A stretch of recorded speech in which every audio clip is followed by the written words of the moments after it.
Hi, it's Holly again. I just wanted to continue the Lies series videos. Again, like I was saying in the last one, there's some of these that are just absolutely so off of the wall, out of left field that I can't even believe that I fell for them. I'm going to start with one that actually wasn't told to me, but it was told to the girl before me. And I didn't know this until a couple weeks ago when I talked to her via text, and she told me that I asked her, I said, what was the breaking point for you? What was the deal? And she said, well, once I found out he was in the KKK, I couldn't let my kids be around that. And I thought, what? That is just so ridiculous. And I said, let me tell you, I 100% do not believe that. It never happened. It was the stupidest thing ever. I mean, these people are delusional for real. So anyway, that was just a little short one. That's all I know is that he told her he was. So I don't know any details about that, but he did tell me, and he was a hunter. He would deer hunt and rabbit hunt and turkey hunt. And he told me one time he hunted with Jace, Phil, and Willie from Duck Dynasty. I don't know many of the details on that either, but that was funny. But he did try to make it more believable by telling me that it was before they were famous. So. Let's see. I think I can't remember if I mentioned before that he, told me that he had, before I met him and before he was married and especially before his daughter was born, he had done drugs. There was a supposed meth addiction long before me and long before I think he was even married. And that supposedly was started when a family member was on it and he tried it with him and said he was on it for a good year before he was finally delivered from it by God. And I don't know if that's true or not. No one's ever confirmed or denied that. So I don't know if that's the truth or not. And then supposedly his drug of choice was marijuana. And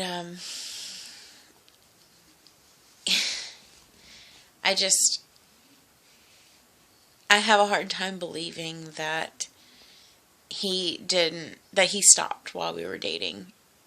He claimed to have not done it for years. But like I said, the girl before me, I keep almost using her name and I don't want to use her name. But the girl before me, the girlfriend before me, not the wife, but the girlfriend, said that he was smoking marijuana while she was with him. Supposedly, she assumed that he was. So, that was a lie, that he had done it more recently. But I'm pretty sure that he had done it while we were together. I never could prove it. I don't know if I mentioned before, but I caught him. I had caught a private message between him and another girl that he told her I was uppity and didn't like his pain pills, which was not the case. I actually told him one time, I said, I hate that you're on them. I hate that you have to be on them. I hate that you're in pain all the time. I never once said, I think you're abusing pills. Until later. I said that later. But, he told her that I didn't like his pain pills, that I didn't, want him to do drugs. How uppity of me to not want him to do illegal drugs. But, he told her that I would have flipped out if I found out he smoked pot. So I confronted him about that. And he said that he was just messing with her, that there was a whole big debacle, and he made up this story about that he was just messing with her and all of that. Um, and that was another thing, was that he, told her, he said, she, the girl asked him, she said, oh, she wants to tame you. And he said, yeah, and she never will. I like my women crazy like you, talking to her. So it was just, that's the kind of inappropriate conversation I was talking about when we were supposedly together. And he supposedly only loved me. He was talking to someone else. And so that was the kind of thing. And keep in mind, I'm sure, everyone's thinking, well, if he was on drugs, why would you want to stay with him if he was, abusing his prescription drugs? But I'm sure anyone who's been in a relationship with a narcissist knows that once you get in, it's all great at first. It's all charming and wonderful, and you feel happy and safe and just elated and this glow on, about you. But by the time you realize there are problems, it's almost too late. I mean, it's like you're hooked. That's why it's so important to really just, just go over everything with a fine-tooth comb while you're still independent of them, while you're not in a relationship, before you even, agree to go on a date with them. Just go over everything and just, just look at everything, stand back and just take a look at all the situations and the different things you talk about. Just look over everything. Because once you're in, it's hard to get out. It really is, because they've got you, and they're so charming, and I can't go over that enough. I can't reiterate that enough, that they're so charming. They have a way of making you believe that they're everything you've ever wanted. And I still have myself thinking that he's all I wanted. There were bad times, but everything else was so wonderful. He's everything I ever wanted. That's because he fabricated himself to make himself look like he was everything I ever wanted, which takes a highly skilled person, or whatever you want to call it, to make me feel like I was dating my soulmate. Everything looked great, other than the bad, obviously later on when he started becoming more narcissistic, I guess. It was wonderful. It seemed wonderful, but it was all, just it was smoke and mirrors. But I can't impress that upon you enough. Just really check him out and make sure, have someone else that you trust meet him before you start dating him exclusively, and just see what they have to say about it. Because like I said, when my mom first met him, I think initially she held it back from me because she just wanted to see how things went. But she told me, later on, she said, the first time I met him, I knew there was something off. I think it took meeting him about 2 or 3 more times before she absolutely 100% knew that there was something wrong, that he was not what he was cracked up to be. And pretty much after the first couple of months, she really made it known that she did not care for him at all, that she didn't think that he was someone that I needed to be around at all. So there you go. It sometimes takes someone else to tell you, look, I see what you can't see because you're in the situation. He would lie about places that he was. One of the last lies he told me, he supposedly was going over to his cousin's house to borrow money. It was a whole big thing. We were on the phone that afternoon, and he said that his cousin was calling him. He had to click over for a second. Well, I hung up because I had another call come in myself, so I hung up with him.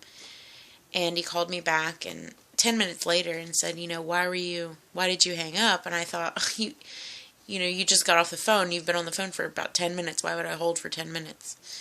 And he supposedly had to go to his cousin's house. Well, he went, and it took him, I guess, 2 hours when he was there, supposedly. And then, I asked him where he had been, and he said, oh, well, my cousin's wife and I were talking. We were having a conversation. And then, he said, I'm coming to see you. And I said, okay. An hour and a half later, he was at my house, and it was only about a 30-minute ride from where he was. So I questioned that. At that point, I questioned everything. I just wanted the truth, and I think I wanted reasons to walk away. I wanted something that would just clinch it for me, because I was just so ready to be done. And I don't know. I'll never know the truth. I might know the truth one day, but I don't know if he was at his cousin's or not. Supposedly his cousin he was meeting his cousin, but his cousin had texted him, and he showed me some texts, and I saw that his cousin had texted him when he was supposedly at his house. So I don't understand how that works, but anyway, there were several other times that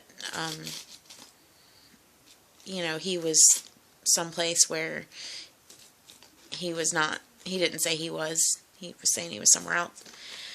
I won't get into those. Another one that was kind of sad was that his grandfather passed away in April.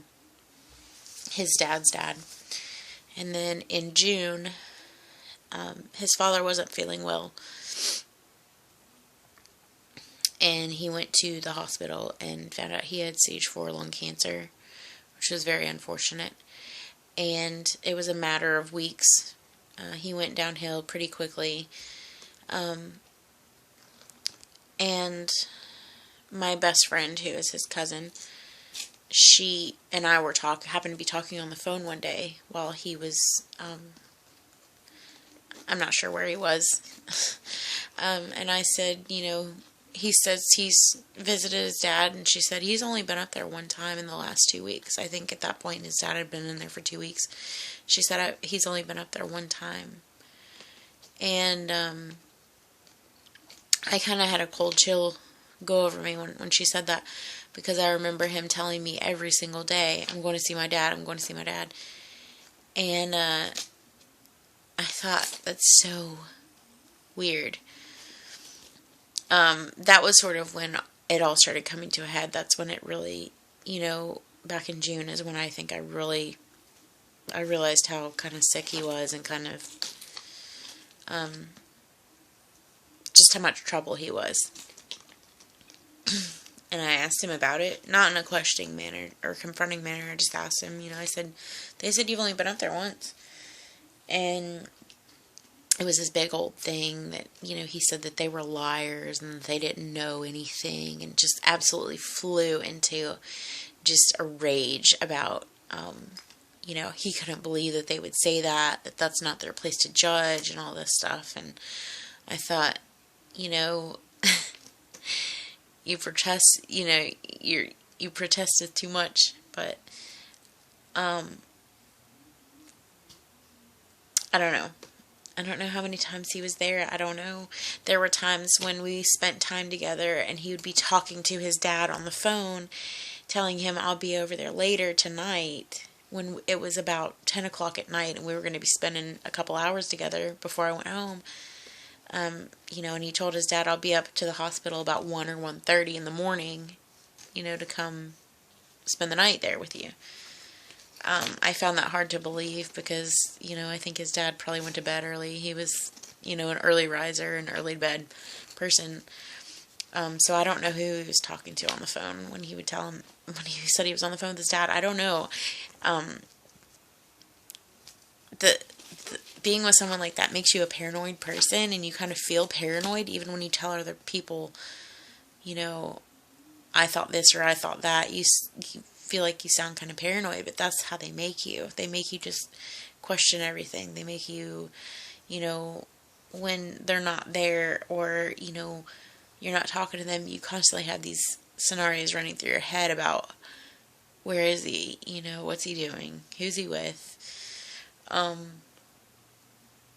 So I don't know how often he visited his dad. His dad later passed away, and it was an unfortunate, incident. We had been spending time together, and he stayed up all night long and got up wanted to go fishing that morning. And I said, let's go. And we went to the bait shop, and we're sitting at the bait shop, and his sister called and said, telling him that their dad was ready to go home from the hospital. He just wanted to go home and be peaceful there and be comfortable. And I said, do we need to go to the hospital? And he said, no, let's go fishing, which I thought was so strange, as close as he made him and his father sound like they were. I thought it was very strange, but I thought, people grieve in different ways. He's denying it. He's in denial. We went fishing that morning, and when we were finished, his cousin called and said, it really is time. You need to come to the hospital and see your dad. This may be the last time you'll get to see him. And so we went to my house so I could get a change of clothes, and we drove back to his house, and he was going to get a shower and change clothes, and we were going to go up to the hospital. And I sat down and fell asleep, and was thinking he was going to get in the shower. And the next thing I knew, I was waking up, and he was next to me sleeping, and I woke him up, and I think this was at 6 o'clock in the evening, and there were texts on his phone and my phone. There were calls. My best friend was calling saying, you need to wake him up or get him to call, somebody. And I woke him up and told him, I said, they're going to take your dad home. You need to go see him. And so he was up getting ready, but he was very slow about it. He was taking his time. And I think we were just about to get ready to leave, and his cousin called and told him that he had passed away. And I wasn't in the same room with him when he found out, but he came upstairs. I was eating something and watching TV, and I remember he came to the door, threw his phone on the bed, and that's what caught my attention. And I looked up, and I saw him sort of like slump against the doorway. And I, jumped up and I said, "What's wrong? What happened?" And he said, "He's gone." And, I held him, and I was there with him in those first few moments, and I just thought how awful it was. It was a horrible situation. And, my best friend called and said, she was pretty angry with him for not being there. His father had asked about him and all of that.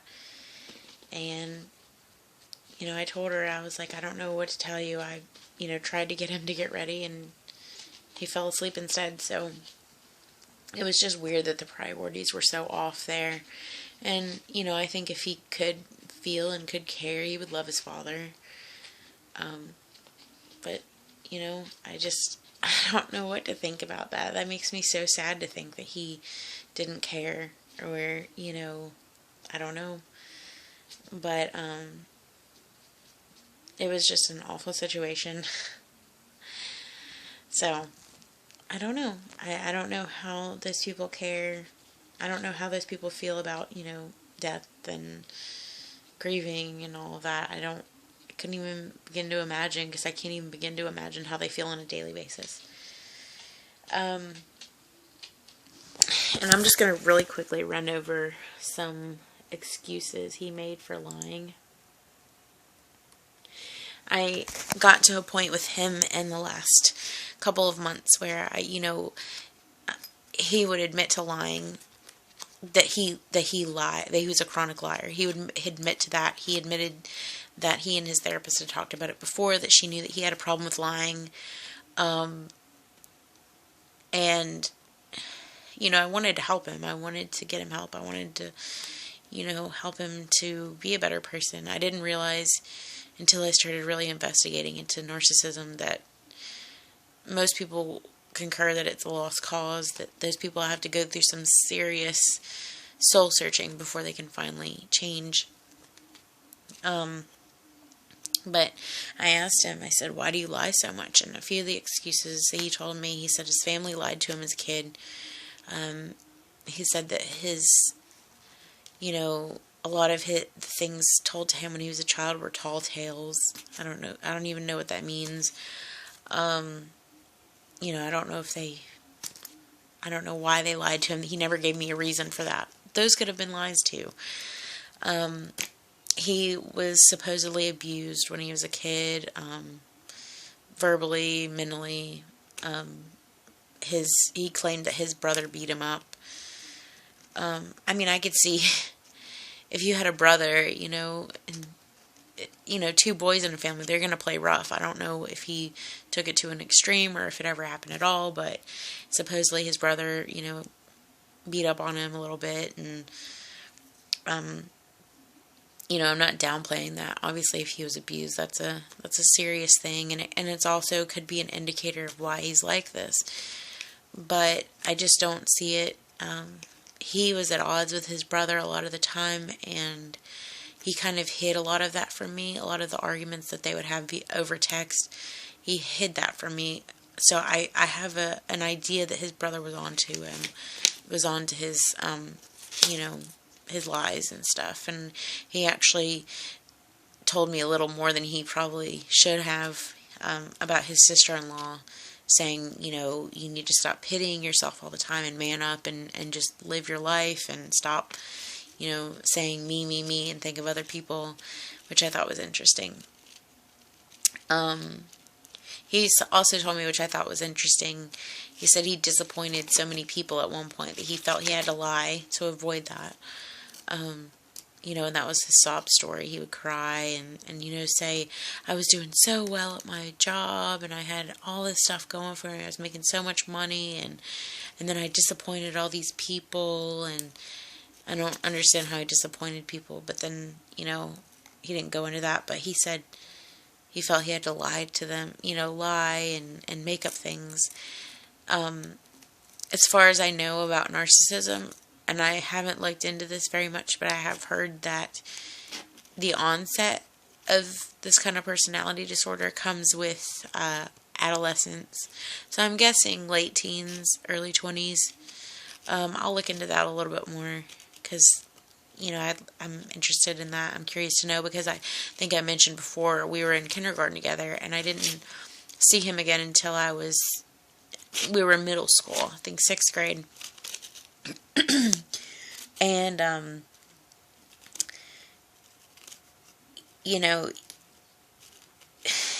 he seemed like a really nice guy back then. Obviously in kindergarten he was a sweet kid. In middle school he seemed like a nice guy. He told me when he was in middle school he was already into drugs and all of that stuff. So I don't know, but I don't really believe anything he says. Another thing I will tell you is that in 8th grade we went to the same middle school, and he had always told me that he got kicked out of that school and the county that we went to school in and was forced to go to another county because he sold drugs. He sold pot to the teachers at our middle school. And at first I was like, wow, that's crazy. And then I was like, is that true? Well, I asked his ex-girlfriend, the one before me, who went to the same school as us. I asked her, I said, did he get kicked out of school for selling marijuana? And she said, no, he got kicked out of school for threatening to kill her ex-husband, who went to school with us as well. So I thought that was interesting. I never asked him about that. But, maybe he wanted to sound like it was cooler than what it really was. I don't know. who knows with those people. He also said he didn't want me to get mad at him for finding out the truth, and I would always say the same thing. I would always say, I'm more mad that you lied to me. If you had just told me the truth, we could have gotten past it. But because you lied to me, I now can't trust you in the future. And I automatically assume you're doing something that, you're lying about.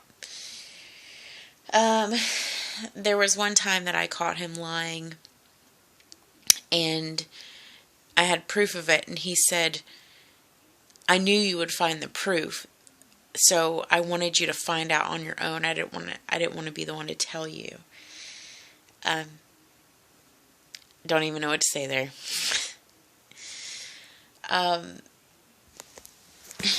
This is another thing, how he reacted to me accusing him of lying. He would try to concoct lies. He thought I was telling, in other words, deflecting. So, I would ask him about something that I thought he was lying about, and he would say, he would sort of trap me in a way by saying, oh, well, I know this about you. And I'd be like, no, you don't. I mean, I didn't do that. So that's not, that's not the case. He would always try and turn it around on me and say, well, you did this or you did that. He would always get very defensive, of course. And then his favorite go-to line was, I wish you knew. I wish you could see how much I love you. And, I wish I could have too. I do now. I see that he never loved me to begin with. He would bring up faults of mine. I kind of went over that. He would act okay with some things that I would say. We would talk about certain things when he was normal, when he was midline. And then whenever I would throw a lie or tell him I knew he was lying, he would throw it up in my face. The thing that I had told him that he was okay with before. He would say he couldn't take the suspicion, but he would never actually say he was going to break up with me because of it. He would get upset with me for not believing him. I told him, I'm like, I can't believe you. You've lied to me so many times. I just can't believe you. I don't know what you don't get about that. And, he would get really mad. One time we were in the car and he got so mad. He was parked, but he got so mad he punched the steering wheel. And he never hit me or anything like that. But, he would always say, I can't take you not believing me. I don't know how we're going to move on without you not being able to trust me. Meanwhile, I was thinking, yeah, I feel the same way. But, it would always sort of lead up to him saying, how are we going to live like this? How are we going to continue on in our relationship like this? But he would never say, if you don't start believing me, I'm going to break up with you. He would never say that. He always wanted me to be the one. If we were to ever break up, I could always tell he wanted me to be the one to do it. And he would say awful things like, well, I treat you so well, he would say, I'm so bad for you, and, that's obvious. You deserve so much better than me, and, initially I was like, no, you're wonderful, you're all I want. But later on I was like, stop acting like that, you won't have to feel that way. So, there's a lot of things that they'll lie about, some crazier than others. I think I said in another video that, a lot of narcissists are skilled, and some are skilled to a certain degree, but the lies that they make up, are kind of off the wall. But I honestly don't think they have to be that skilled at it, because once they charm you into their world, they don't have to say much to convince you until you start seeing the truth. And then everything they say to you, you just automatically question. So, anyway, I won't take up any more of your time, but I just thought I would run over a few of those things with you. And if you have any questions, put them in the comments section. Subscribe, like, share with anyone else who you think might be in this type of relationship. I just want to help people and make everybody aware of this because it's so apparently common. And they say that actually, I think the narcissists, there aren't that many. I think it's like 2%, maybe, I don't know. I feel like, because I've known 3 that I know of, so far that I can think of right now. So obviously, there's either more than they're saying, or I just attract all of them. I don't know. But I feel like, obviously certain personality types will attract those types of people, but, who knows? Who knows? So anyway, like I said, if you have any comments or questions, just leave them for me, and I appreciate your feedback. Thank you.